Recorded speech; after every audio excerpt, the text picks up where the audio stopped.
ఏర్పాటు చేసి ర్యాలీలు ఊరేగింపు జరిపారు. ఇది ఒకటి. గెలిచిన వాళ్ళు ఊరేగింపు ర్యాలీలు చేయాలనుకుంటే గుండె మీద చేసుకొని నేను ఓటర్కు డబ్బులు ఇవ్వలేదు, నేను ఓటర్కు డబ్బు ఇవ్వలేదు, అందుకే నేను ఊరేగింపు చేస్తున్నా, ర్యాలీ చేస్తున్నా అని చెప్పి గుండె మీద చేసుకున్న సర్పంచ్ ఎవరు ఉంటే చెప్పండి. ఎవరన్నా ఒక సర్పంచ్ మందు తాపకుండా, మందు తేకుండా, ప్రచారం చేయకుండా ఇప్పుడు ఊరేగింపులు ర్యాలీలు ప్రమాణ స్వీకరణ హంగామా చేస్తున్నారు కదా. నేనంటే పంచినోళ్ళని అంటున్నా. ఆ పంచినోళ్ళు ఎవరు పంచినోళ్ళు ఎవరు లేరా? అంటే స్వచ్ఛందంగా గెలిచిన వాళ్ళేనా అందరూ?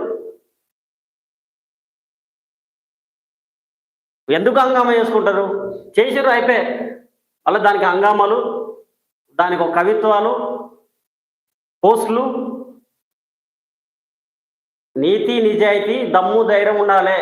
నేను ఒక ఓటర్కు డబ్బులు ఇవ్వకుండా గెలిచిన అని గుండె మీద చేసుకొని చెప్పుకునే ధైర్యం ఉంటేనే